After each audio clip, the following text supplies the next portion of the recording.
उन लोगों को मैं ये जवाब देना चाहता हूं जो लोग कहते हैं कि श्री गुरु गोविंद सिंह जी दशमेश पिताजी दुर्गा देवी के पूजक थे या उन्होंने हवन कराया था या वो नैना देवी के मंदिर में जाके वहां पर हवन पूजा कर रहे थे। जो जयपुर डायरीज वाले हैं उन्होंने बहुत सारी ऐसी साखियां सामने रखी है कि जिसके बारे में वो बात करते हैं। ऐसी ही एक साखी के बारे में उन्होंने बात करते हुए कहा कि श्री गुरु गोविंद सिंह जी ने देवी दुर्गा की पूजा की। उन्होंने जो 5 ककार और 5 शस्त्र सिखों के लिए निर्धारित किए, खंडे की या बरछे की जो छवि थी के बाद नीचे की जो रचना है वो देवी दुर्गा के हथियारों के साथ मिलती जुलती है।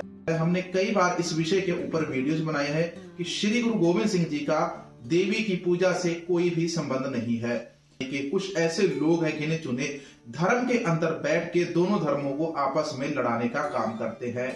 ऐसे लोगों को हम जवाब देना चाहेंगे कि आप जब भी कोई ऐसा मुद्दा चुने तो आप पहले उसकी गंभीरता को पूरा अच्छी तरह से विचार लीजिए। यदि आपने अभी तक इतिहास नहीं पढ़ा तो आप इतिहास पढ़ने के बाद फिर ही ऐसे वीडियोज बनाएं। श्री गुरु गोविंद सिंह जी ने कभी भी ना तो देवी दुर्गा की पूजा की थी और ना ही नैना देवी के मंदिर में गए थे। अगर श्री गुरु गोविंद सिंह जी देवी की पूजा करने वाले होते तो वो अकाल पुरख का दास खुद को कभी ना लिखते। जब उन्होंने स्वयं अपनी रचना में बचित्र नाटक में ये चीज लिखी है कि मैं और अकाल पुरख एक हो गए थे, उसके बाद अकाल पुरख ने मुझे इस धरती के ऊपर भेजा। अकाल पुरख ने अपना एक पंथ चलाना था, उस पंथ को चलाने में मैंने अकाल पुरख की सहायता की। गुरु गोविंद सिंह जी अपने जीवन कथा के बारे में यह भी लिखते हैं कि जब तपस्या कर रहे थे अकाल पुरख की तो उस समय वहां पर एक देवी आई। आपको एक बात बताना चाहूंगा, श्री गुरु गोविंद सिंह जी अकाल पुरख के दास थे। वो सिर्फ अकाल पुरख को मानते थे, उनके अलावा वो किसी को भी नहीं मानते थे। कुछ लोगों ने गुरु गोविंद सिंह जी के नाम के साथ ये जोड़ा हुआ है कि गुरु गोविंद सिंह जी ने मूर्ति पूजा की थी या उन्होंने यज्ञ करवाए थे। इसका इस वीडियो में आपको उचित आंसर मिलेगा। शुरू से लेके अंत तक देखना और उन लोगों को मेरी नसीहत है कि आगे से ऐसे वीडियो बनाने से पहले सावधानियां अपनी जरूर बरत ले। आगे नैना देवी वाली साखी के ऊपर ये साखी है दूसरी। जब श्री गुरु गोविंद सिंह जी के पास आनंदपुर साहिब के किले में सारी संगत जबरदस्ती दबाव डाल रही थी कि गुरु जी आप बनारस से किसी पंडित को बुलाइए और यज्ञ करवाइए, देवी को प्रसन्न कीजिए और फिर हमारी सारी जितनी भी मुश्किलें हैं वो खत्म हो जाएंगी। ऐसे में गुरु जी कहते हैं कि कोई भी देवी किसी की मदद नहीं कर सकती है, आपको जो भी मांगना है वो स्वयं अकाल पुरख से मांगो। सिख धर्म और सिक्खी करामात के बिल्कुल विपरीत है। सिख धर्म में करामात दिखाना कहर के बराबर माना गया है। तो ऐसे में गुरु जी ने कहा कि कोई भी करामात नहीं होगी और ना ही किसी देवी की हम पूजा करेंगे। लेकिन संगत के बहुत ज्यादा मजबूर करने के बाद गुरु जी ने उनकी बात मानी और कहा, गुरु जी ने सोचा कि क्यों ना इसी संगत को इन्हीं की भाषा में समझाया जाए। और जब गुरु जी ने चंडी प्रकट की, सबसे पहले मैं आपको ये जवाब दूं कि गुरु जी ने चंडी केवल कृपान को या हिंदी भाषा में बात करें तो तलवार को कहा है। बनारस से पंडित आया और पंडित ने आके नैना देवी के टिल्ले पर यज्ञ करना शुरू किया। गुरु गोविंद सिंह जी ने जो पंडित बुलाए थे उनको जो सामग्री चाहिए थी दे दी, सारा कुछ पहुंच गया। पंडित केशवदास बनारस से आया, वो 100 पंडितों को अपने साथ लाया।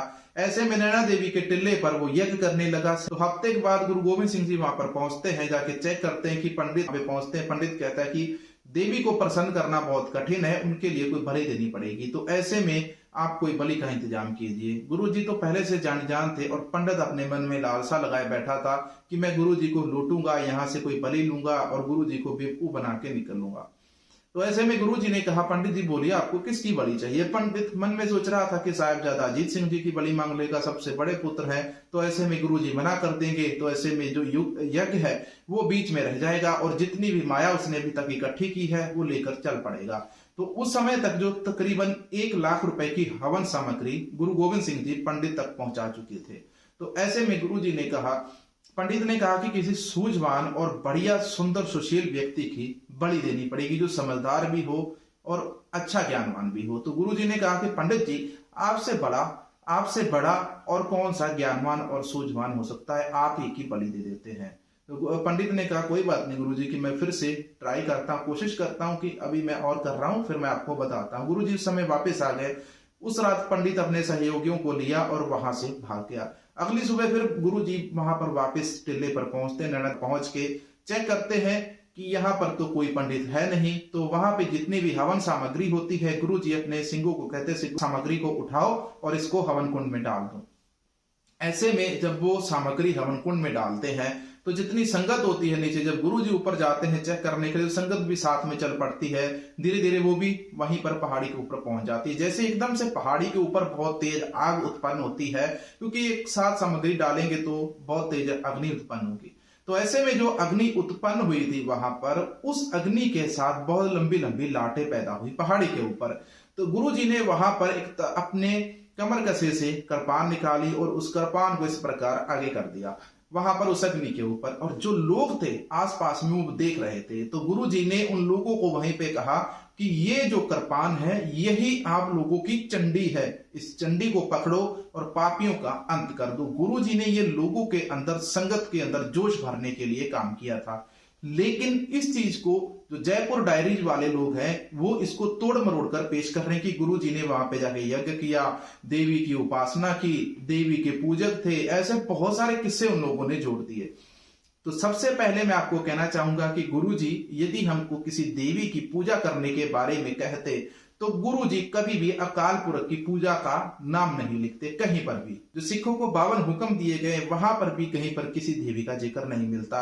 और गुरु गोविंद सिंह जी अपनी रचनाओं में स्वयं बार बार ये चीजें विचारते हैं कि वो कभी भी किसी देवी देवता के पूजक नहीं थे और ना ही किसी की उन्होंने कभी पूजा की है। तो संगत जी, इस वीडियो से आपको मैं समझाना चाहता हूं कि गुरु गोविंद सिंह जी किसी भी देवी के पूजक नहीं थे। ऐसे में जो गुरु जी के नाम के साथ ये जोड़कर आप ऐसा एक नया ट्रेंड चलाना चाहते हैं कि गुरु जी देवी के पूजक थे, उन लोगों को शर्म आनी चाहिए, डोब भरना चाहिए। यार बेशर्मो, अपनी पब्लिसिटी के लिए तुम इस हद तक गिर गए, शर्म करो। गुरु जी ने कहीं पर एक शब्द तक नहीं लिखा देवी की पूजा के बारे में। ऐसे में गुरु गोविंद सिंह जी कहते हैं कि अकाल पुरख ने यह पंथ हमारे द्वारा चलाया था और ये पंथ रहती दुनिया तक रहेगा। दुनिया खत्म हो जाएगी लेकिन सिख पंथ कभी नहीं खत्म होगा। जब तक एक भी सिख जीवित है तब तक ये सिख पंथ कायम है। सिख धर्म के बारे में गलत टिप्पणियां करते हैं, सिख धर्म को गलत साबित करना चाहते हैं, लेकिन ऐसे में हम उनको जवाब देना चाहते हैं आप कितनी भी कोशिश कर लो, हम जैसे कुछ लोग हैं जो आपकी चीज को डिपेंड करने के लिए यहाँ पर बैठे हुए हैं।